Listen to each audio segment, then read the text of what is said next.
তুই কি করলি রে? কাশের নকটি ফাটাই দিলি রে। ওরে আল্লাহ রে।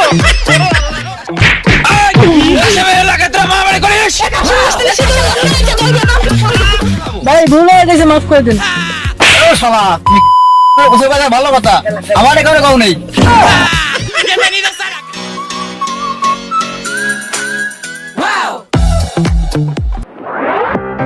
যে রাস্তাতে কাশিম চলে রে, সেই রাস্তা অটোমেটিক সোজা হয়ে যায় রে।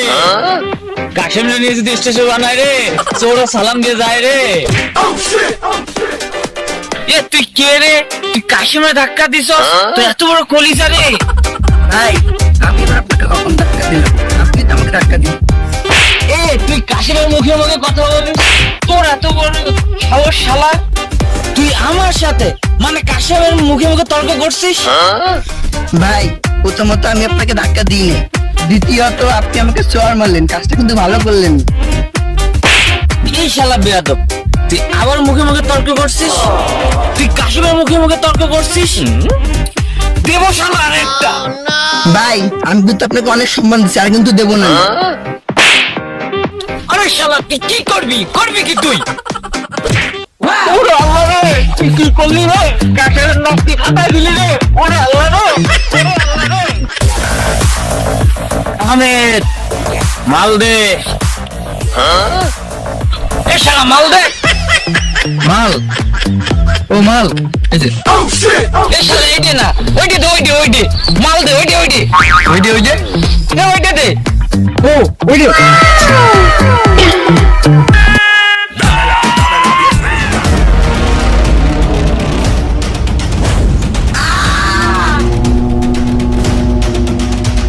বস, তাড়াতাড়ি চলেন বস। এই কাউরে কি বাই বাই নাকি? তুই চল আমার সাথে। কাশিম মাস্তান আমার আটকে নিয়ে গেছে রে। আরে আল্লাহ রে।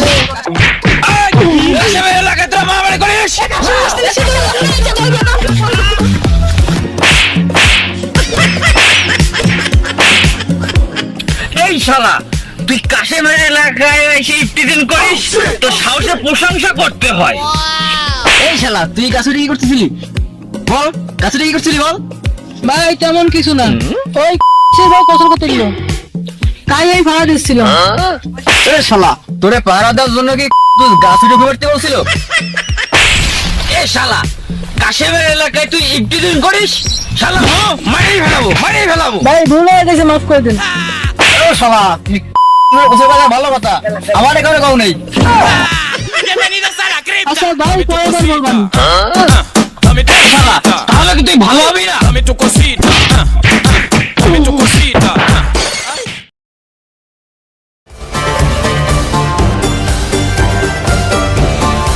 এলাকায় এখন আর থাকার কোনো পরিবেশ দেখতেছি না। কেন, কি হয়েছে? ওই পাড়ার কাশিম মাস্তান কি করে বেড়াচ্ছে দেখো না? তোমাদের চোখে বাঁধে না? আমি তো চোখে তো দেখিনি, তবে শুনেছি। কি আর বলবো বলো, আমি তো আছে কিছু। ওই সেদিন আমার হাতটাকে কেটে ফেললো, তারপর বক্কারে মারলো, তোরে মারলো। ঠিক। মহিলাদের গোসল করার সময় উকি ঝুঁকি মারে, দোকানে গিয়ে সদাই করে, টাকা পয়সা দেয় না, কি না অপকর্ম করে বেড়াচ্ছে। ইমরান, কি হয়েছে? কি সমস্যা? কি আর বলবো, ওই কাশিম মাস্তান। কাশিম মাস্তানের জ্বালাতে এলাকায় থাকাই যাচ্ছে না। তাহলে চল খান সাহেবের কাছে বিচার দিই। হ্যাঁ ঠিক, তাহলে চলো খান সাহেবের কাছেই যাই।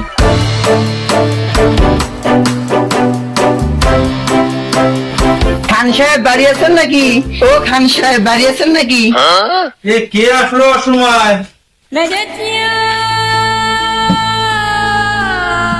খান সাহেব, আমরা একটু আপনার সাথে কথা বলতে এসেছি।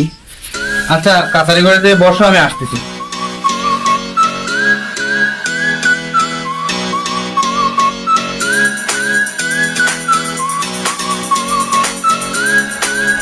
আসসালামু আলাইকুম। বসো তুমি।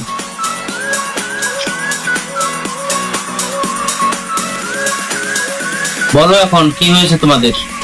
শুনুন খান সাহেব, আপনি কি চান আমি এলাকা থেকে চলে যাই? কেন, কি হয়েছে তোমাদের? খান সাহেব, আপনি এলাকায় থাকা অবস্থায় কাশেম কিভাবে এত মাস্তানি করে? না খান সাহেব, এর একটা বিহিত করতেই হবে। আমাদের এক দফা এক দাবি, নয় কাশেম মাস্তান থাকবে, নয় আমরা থাকবো। হ্যাঁ খান সাহেব, ঠিক। কোনো উত্তেজিত হয় না, শান্ত হও।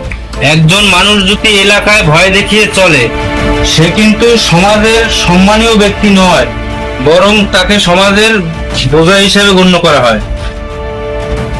একজন মানুষ সম্মানিত হয় তার আচরণে, দাদাগিরিতে নয়। যে সমাজে সত্য কথা বললেই গালিগালাজ আর মারধর শুরু হয়, সে সমাজ ধ্বংসের পথে এগিয়ে যায়। তাই মহান আল্লাহ তাআলা কোরআন মাজিদে বলেন, আল্লাহ কোনো মানুষ বা জাতির অবস্থা বদলান না যতক্ষণ না তারা নিজেদের ভুল ত্রুটি ঠিক করতে চায়। আজ আমরা কাশেম মাস্তানের ভয়ে যদি চুপ করে থাকি, তবে মনে রাখবে চুপ থাকাটাই অন্যায়ের অংশ হয়ে যায়। হযরত আলী রাদিয়াল্লাহু আনহু একবার বলেছিলেন, যে অন্যায়ের প্রতিবাদ করে না সে কিন্তু অন্যায়কারী থেকে কম অপরাধী না। হযরত ওমর রাদিয়াল্লাহু আনহু, আমি যদি শাসক হই আর যদি আমার শাসনকালে একটা কুকুরও যদি ক্ষুধায় মারা যায়, তবে কিয়ামতের দিন আল্লাহ আমাদের কাছে এর জবাব চাইবেন। এখন তোমরা বলো ভাই, যখন কাশেম মানুষের হাত কেটেছিল, নারীদের সম্মানেও আঘাত এনেছিল, তখন কি আমরা প্রতিবাদ করেছিলাম? তাই ভাইয়েরা, আজ যদি আমরা চুপ থাকি, তাহলে কাল কাশেমের মতো আরো 10 জন মাথা তুলে দাঁড়াবে। তাই এখনই সময় হয়েছে জেগে ওঠার। এই সমাজের দায়িত্ব কি শুধু আমার, নাকি তোমাদেরও আছে? আজকাল বেশিরভাগ যুবকেরা ভাবে শক্তি মানেই সম্মান। আরে ভাই, সম্মান কুড়াতে হয় ভালোবাসা দিয়ে, মাস্তানি করে নয়। রাসূল সাল্লাল্লাহু আলাইহি ওয়াসাল্লাম বলেছেন, তোমাদের মধ্যে সর্বোত্তম ব্যক্তি সে যার চরিত্র সবচেয়ে উত্তম। আজ আমরা যদি কাশেমের মতন মাস্তান বানাই, তাহলে আগামী প্রজন্ম কাশেমকে দেখে কি শিখবে? তাই আসুন আমরা আইন মানতে শিখি, আমরা ইসলাম বুঝতে শিখি, আমরা প্রতিবাদ করতে শিখি, তবে ন্যায়ের পথে। কাশেমের বিচার হবে, সমাজে শান্তি ফিরবে ইনশাআল্লাহ। এখন থেকে আইন আইনের মতন চলবে, ধর্ম ধর্মের মতন চলবে, চলবে মানুষে মানুষের সম্মান, থাকবে ভাইয়ে ভাইয়ে ভালোবাসা।